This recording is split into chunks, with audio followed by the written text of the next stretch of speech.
हिसाब से बना था। और भाई शुक्रवार को नगर निगम 5-5:30 बजे आए थे और गुरुवार तो उन्होंने कार्रवाई करने की कोशिश करी और हमारे राजू भाई के काउंटर वगैरह भी लेके गए, तो उन्होंने किसी प्रकार की कुछ सूचना नहीं दी। लेकिन वो सूचना तो मैं था नहीं और मौके पे नहीं था, हमारे लेखू भाई थे, इन्होंने ही सारा कार्य संभाला था। तो मैं यहाँ आया जब उन्होंने को जाने की जरूरत थी, तो बाकी लेखू भाई इस चीज़ को पूरी तरह से प्रकाश डाल के बताएंगे क्योंकि ये मौके पर मौजूद थे। बता तो दे रहे हैं। कोई बात, कोई लिखित में कुछ कागज देंगे क्या? नहीं, उसको बहुत रिक्वेस्ट की हाथ जोड़ के कि साहब मेरे पास कागज़ हैं 70 साल पुराने और 80 साल पुराने, सब पूरे कागज़ हैं, मैं आपको कागज़ दिखा दूँगा। उन्होंने एक भी नहीं सुनी और पूरी मेरी केबिन पे वो क्या नाम है जेबीसी लगा करके हटाने लग गए। बोले कुछ नहीं है, सब हटेंगे ये है। मैंने कहा ऐसे कैसे हटेंगे, कहाँ जाएंगे बीवी बच्चे, और मेरी है तबीयत ख़राब। तो उसका क्या नाम है, उन्होंने बोला कि परसों आप कागज़ लेकर के आ जाओ जोड़ लेंगे। मैंने कहा अभी मेरे पास कागज़ नहीं है, घर पड़े हुए हैं, घर से ला करके आपको कागज़ दिखा। कोई तो आरएएस अधिकारी था क्या उनका? वो वहाँ लेके जाओ, साथ में अपना एक वकील लेके जाओ जो आपका मुकदमा लड़ चुका है। जो भी वकील है आपका, उसकी जो फीस लगे उसको लेके जाओ साथ में। आप अपने ऑथेंटिक जो कागज है वो दिखाओ, उसके बाद वो आपको जगह अलॉट करते हैं। अगर आपको जगह पसंद आती है तो वेल एंड गुड है, नहीं आती है उसके बाद वो जो भी कार्रवाई होगी उसको हम महासंघ को के बीच में रख के जो भी अपने से हो सकेगा आप लोगों के लिए पूर्ण रूप से प्रयास किया जाएगा, ठीक है ना। जैसे एक किराएदार मकान ले लेता है, वो खाली कराने का अधिकार रखता है, वैसे नहीं होता, कोर्ट से होता है। ये भी एक तरह से किराया कानून के तहत ही आता है। ये आपको दे दिया, रोजी रोटी कमाने गए, आप मेरे को दे दिया, तो इसका मतलब नहीं कि उसका मालिकाना हक मेरे को मिल गया। ये है कि हमारी आर्थिक परिस्थिति देखते हुए प्रशासन किसी को बेरोजगार नहीं करे और उनको कहीं जगह मुहैया करा दे ताकि हमारा व्यापार सुचारू रूप से चल सके। तो उसका जो नतीजा है वो यही है कि कल सबसे पहले तो आप वहाँ जाओ, उसके बाद अगर आपको जरूरत है तो दिनेश जी लेटर पैड पे लिख के कि भाई ये इतने वर्ष से रहने हो, ऐसा तो है नहीं कि नहीं रह रहे हो, ये तो झूठा ही नहीं है, तो बिल्कुल सत्य है।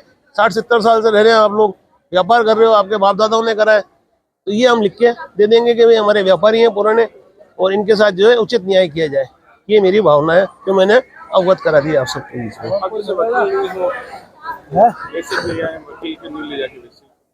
क्या? अभी बताते हैं, आपको बताते हैं। अभी और कोई बोलेगा क्या? अजमेर एक ऐसा शहर है जिसमें अनेक प्रकार की गुमटियाँ, जो पुराना नगर सुधार न्यास है, आजकल अजमेर विकास प्राधिकरण है, नगर निगम अजमेर है, इनमें ऐसी अनेक संपत्तियां हैं, सैकड़ों की संख्या में संपत्तियां हैं जो कि किराएदार भी हैं, लीज होल्डर भी हैं। वर्तमान में सरकार की नीति ऐसी है जो इन्होंने लीज बढ़ाने का और किराया लेने का जो सिस्टम है, हमने अनेक बार लिखा, सरकार को लिखा है, राज्य स्तर को लिखा, राज्य सरकार को लिखा, एडीए को लिखा, नगर निगम को अपने अनेक पत्र लिखे, परंतु इनका समाधान आज तक राज्य सरकार स्तर पर नहीं हो पा रहा है। ऐसे ही अनेक गुमटियां भी है, अनेक और समस्याएं भी है। बहुत सी गुमटियां जो 10 साल के लिए बनाई थी उनकी भी समस्या है, तो प्रशासन इनका समाधान नहीं निकाल पा रहा है। पिछले गुरुवार को ये महावीर सर्किल है जो हमारे शहर का हृदय स्थली है, उसमें विभाजन, जो भारत पाकिस्तान विभाजन के समय की गुमटियां बनी हुई है, 4 गुमटी है, उनके लिए नगर निगम का दल आ गया, अतिक्रमण तोड़ो जो दल है वो आया और उनको बिना किसी लिखित सूचना के चारों संचालकों को बोला कि आपका ये जो है केबिनों को हम खाली करेंगे और इनको हटाएंगे। तो वह हमारी आज यहाँ मीटिंग हुई है बाबा जी की नसिया में, समस्त व्यापारी और व्यापारिक महासंघ के अध्यक्ष महेंद्र जी बंसल, राजेंद्र जी निर्वाण, दिनेश जी, इन सब के यहाँ पर नेतृत्व में सामूहिक निर्णय लिया गया कि इन व्यापारियों के लिए जो विभाजन से पश्चात से लेके केबिने संचालित कर रहे हैं, इनके पास नगर निगम की रसीदें भी है और ये ऑथराइज किराएदार है, इनके जो बिना नोटिस के आकर के हटाने की जो कार्रवाई की जा रही थी, उसमें हमारा कहना है कि ये हमारा व्यापार महासंघ जो है और हमारे जो व्यापारिक संगठन है, सब व्यापारी शहर के हित में हमारे माननीय प्रधानमंत्री नरेंद्र जी मोदी के स्मार्ट सिटी बनाने में सहयोग करने के लिए हमेशा तत्पर है। और आज भी हम इस मुद्दे में भी हम इनको जिला प्रशासन को, नगर निगम को सहयोग करने को तत्पर है। पर हमारी आज ये निर्णय लिया गया कि नगर निगम से, जिला प्रशासन से, राज्य सरकार से हमारा ये अनुरोध है मुख्यमंत्री जी से कि पहले इन चारों गुमटियों वालों को अन्यत्र आसपास कहीं स्थान दे करके बसाया जाए। उसके पश्चात इनको अगर हटाया जाता है तो ये स्वेच्छा से और ये खुशी खुशी स्थान देने के लिए राजी है। रमेश लालवानी, महासचिव श्री अजमेर व्यापारिक महासंघ। और टीआई साहब आए थे, उनसे भी बात करी थी, और कुछ जो बीजेपी के नेता हैं उनसे भी मैंने बात करी थी। तो क्या था कि अभी जो बजट सैंक्शन हुआ था उसमें विद्यासागर जी का ये जो यहाँ दीक्षा स्थली है, तो इसको मतलब एक छोटे रूप में, जैसे अपने उज्जैन का करा या ये करा, उस रूप में इसको ये विकसित करना चाहते हैं। तो उसके अंतर्गत मुख्यमंत्री ने कुछ कोष भी इनको करोड़ों रुपए का दिया।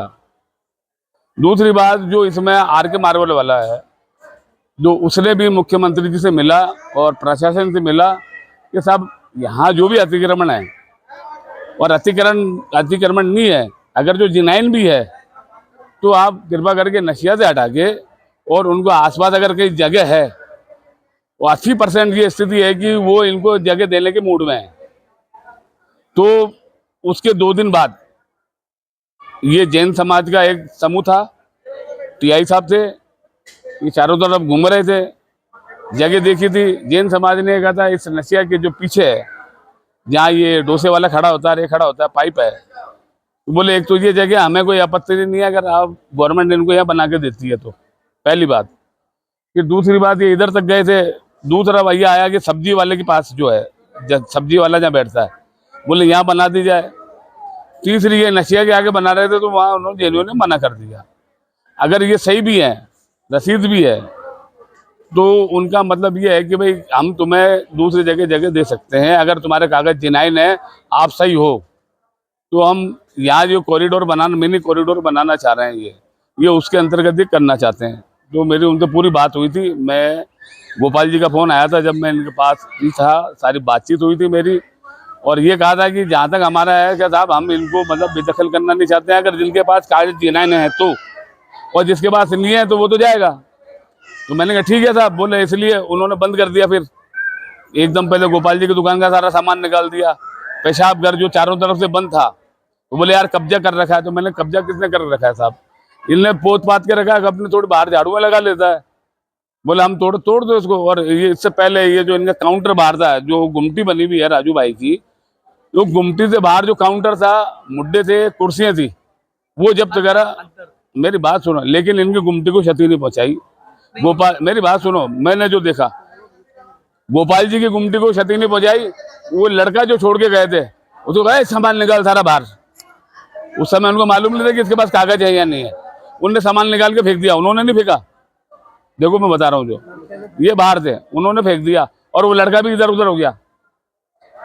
फिर गोपाल जी का फोन आया, फिर इनका बच्चा कागज लाया। इससे पहले लेखू भाई ने कागज दिखा दिए कि साहब मेरा ये स्टे है। तो बोले ठीक है, आप सब आ जाना सोमवार को, पहले हम आपकी बात सुनेंगे, हमारा वकील भी बैठेगा, जो भी वस्तु स्थिति होगी उसके बाद हम बात करेंगे। लेकिन इंटरनली जो मैंने बात करी थी, तो उन्होंने ये कहा था अगर ये सही है तो हम कहीं दूसरी जगह देने की कोशिश करेंगे। ये स्थिति है साहब। अब आगे क्या करना है, क्या ये कह रहे थे आप लिखित में दो, आपके लेटर पैड पे दो। तो मैंने इनसे ये कहा यार लिखित में, लेटर पैड में हम कैसे दे सकते हैं, हम ही श्योर नहीं है आपके पास क्या कागज है। पहली बात ये, अगर उन्होंने सोमवार को बुलाया है तो आप जाओ तो सही, फेस तो करो उनको आप। अगर उसके बाद में आप सही और एक दादागिरी करते हैं, तो पूरा महासंघ व्यापारी, हमारा जो है महावीर संघ व्यापारी संगठन और यहाँ के क्षेत्र के नागरिक सब आपके साथ हैं। तो मैंने कोई गलत बोला क्या साहब? हाँ जी। अब आप पहले डबल कैसा है? ये अलग मामला है यार, ये यार मेरे कंफ्यूजन हो भाई। फिर मैं ये एक हटा दो, आरजे वाला वो है ना, वो ले लो ना, वो क्या इसको दो, ये तीनों दे दो, 10 केजी की भी दे दो। हाँ लगाओ बाय भैया, मैं लेट हो रहा। ये भाई फालतू की बातें मत करो यहाँ पे। हाँ जी बोलो, यस बोल देना। मुसलमानों को लेट नहीं होते दरगाह जाने में। हाँ जी भैया बताइए आज क्या कार्यक्रम आयोजित हुआ? बाला भैरव मंदिर सेवा समिति के तत्वाधान में हर वर्ष सावन मास के शुक्ल पक्ष के प्रथम रविवार के दिन इस मंदिर की एक कावड़ निकाली जाती है। सैकड़ों कावड़िए पुष्कर से जल लेकर आते हैं और यहाँ बाबा का अभिषेक करते हैं।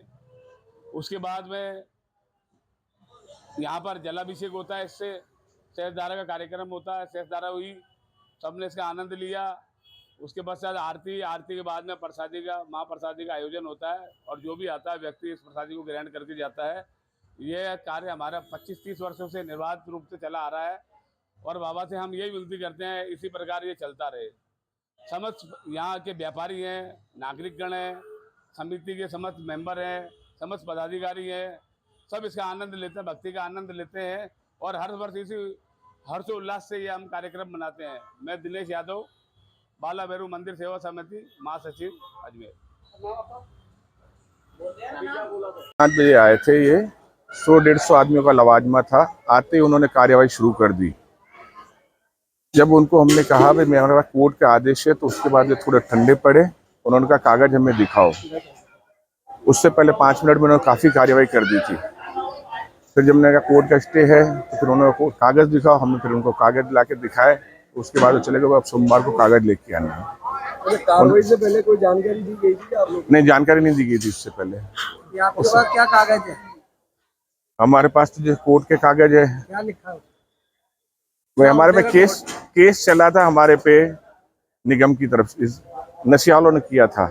उसमें निगम और एडीए पार्टी बनी थी। आपको तो पार्टी बनाया? हमें पार्टी थे। अभी क्या स्टेटस है उसमें? ये है उनका केस खारिज हो गया था। अभी आज के क्या तारीख में पोजीशन है? आज की पोजीशन ये है 14 तक किराया हमारा जमा है। 2014 तक? हाँ, 1 मई 14 तक किराया जमा है। उसके बाद उन्होंने किराया लिया नहीं हमारे से। मैंने मनी ऑर्डर भी भेजे थे 3 बार, 3 महीने के, उन्होंने वो भी नहीं लिए। रजिस्टर्ड एडी भेजी थी, रिसिप्ट मेरे पास आ गई थी। आपके पास कागज क्या है? वही है जो कागज। आपका नाम क्या? लेखराज बच्चानी। बच्चानी फौरे पे दुकान है जिसकी, जयवान जूस सेंटर।